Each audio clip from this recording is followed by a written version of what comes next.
Welcome to Tech Brothers with Amir. In this video, we are going to learn how to use sum, average, and count in select statement. These are called aggregate functions. There are some other aggregate functions such as min, max, count, big. We will use them in different demos. Now let's go ahead and take a look on the definition first, and then we will perform a demo. Aggregate function is the function where the values of multiple rows are grouped together as input on certain criteria to form a single value of more significant meaning or measurement, such as set, a bag, or a list. Now this definition is taken from Wikipedia.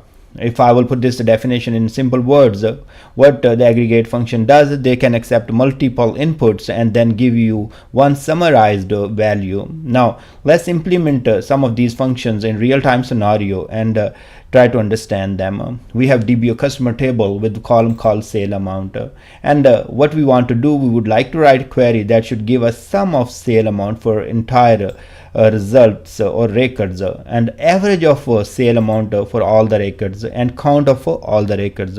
So we will be able to use sum, average, and count aggregate functions to write this query. Now we have dbo.Customer table here. I have ID, first name, last name, country, short name, and SaleAmount. In SaleAmount I have a value 10 and 13 and null value. Let's create this table. Three records are inserted in dbo.Customer table. Let's take a look on the records. So we see that SaleAmount 10, 13, and null. Now the very first question for our answer is we need to find the total sale. So we can use a sum and then provide the name of the column. So in this case we have SaleAmount, and I'm going to alias that one as the total sale amount. Let's run the query again. So we will see the total sale amount is returned 23. You see that we have 10, 13, and null. So if you will use the sum, what it does, it will ignore the null part of it and just add the values wherever they are present. Now the next thing, we need to find an average. So for average we'll say Avg and then provide the column SaleAmount. I'm going to call this one as Avg sale average. Sorry. Now if you notice here, we have the sum of these three values. I will say three values, even null is there because it was ignored. Now there was only two values that was considered in sum. For average it returned us 11. So that's kind of totally surprising how it came to the 11. So we have value 10 and 13 that even we ignored the null totally.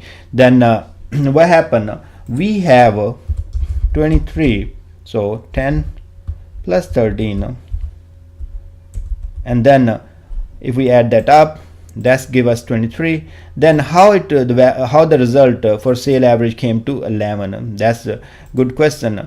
What happened? It only use the rows with the numbers. So it used this value and that value. Null was ignored. So also the row was totally ignored in the calculation of average. So what it did, it calculated 10 plus 13 and divided with 2 instead of dividing with 3 because one of the values is null. So that row is ignored. Left are two rows where we have the values, and that's how it came to 11. Now you notice that if you will divide a number, so let's say if I have 5 and I would like to divide with 2, what my expectation is it should return me 2.5, but in SQL that doesn't happen. You are dividing a number with a number, integer with integer, so your outcome is going to be an integer. So if you do this, this is going to return you 2.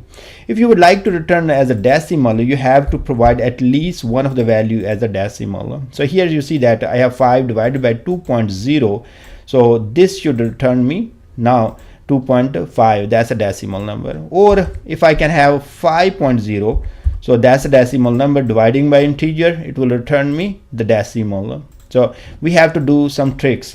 First of all, if we would like to convert this sale amount to the decimal, then take the average, we should get the average in decimal. So I'm going to go ahead and use cast function here, cast, and then I will say as numeric.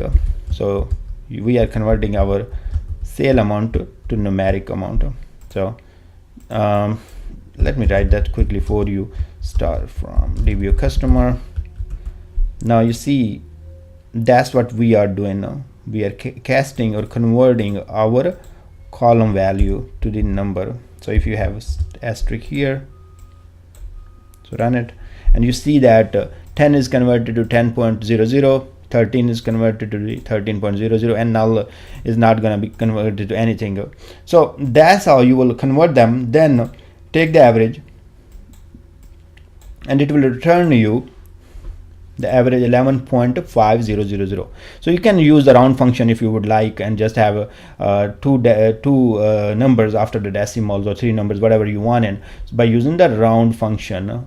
Now from here, if our requirement is we would like to consider all the rows here, so in that case what we have to do for the average calculation, we have to convert our null value to 0. So we can use let's say in this case, if I would like to do, I can go ahead and use isNull function. So isNull, and then say sale amount, and I would like to say convert to 0 if you find it null, and then we can take average. So you see that here I just created this new column by using isNull function here. So I'm saying if the sale amount is 0, sorry, is the sale amount is null, convert that to 0. So you see that null is converted to 0. I can use the same isNull function here. So what will happen then, this row will be also included in calculation of average.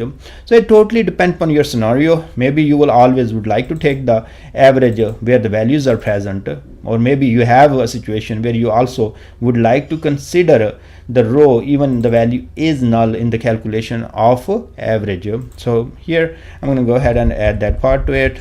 Is null, if that's true, convert to 0. Now first this value will be converted to 0 if it is null. The second part, the value will be converted to numeric, so our average will be returned in numeric numbers. So you can see that now we have 7.66 average, because now it is considering three rows or 3 records to divide. So it is adding these numbers 10, 13 plus 0, and then divided by 3, and as we have done cast to numeric, that's why we get 0.66 at the end.